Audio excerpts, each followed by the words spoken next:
Over in Burlington, some homeowners are virtually stranded after recent flooding in their neighborhood.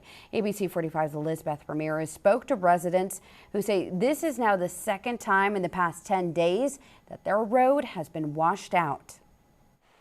I'm literally in the middle of this road and you can see the creek flowing right through it. Now, residents say that this is the second time in 10 days that this road has washed out.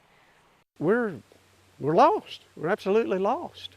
Darrell Wagoner has lived on Jordan Meadows Drive for over 20 years. Well, we've never dealt with this situation to this magnitude in the past. The situation is this road being torn apart by the floods. After last week's rain, $15,000 were spent to restore the road, but a few days later, you see a pile right there. Well, there's 3 piles of that we'd already put in here, and that's all gone. The flooding washed the road out again, and the $15,000 went down the creek. When this kind of stuff takes place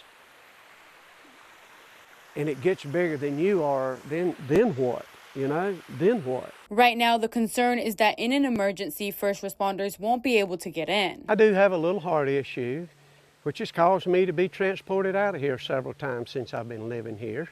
And in the last couple of years.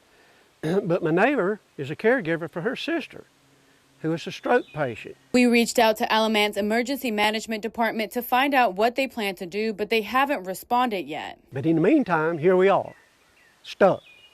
Wagoner is hopeful that through interviews like this, someone who's been in this situation can help. How did you handle it? What did you do? What resources were available to you, if anything?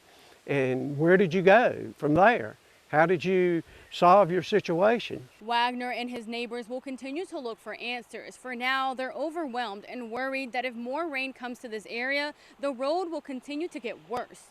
Reporting in Burlington, Elizabeth Ramirez, the ABC 45 News, standing up for you. And if you would like to help, you can see their GoFundMe page, which is linked to this story on our website, abc45.com.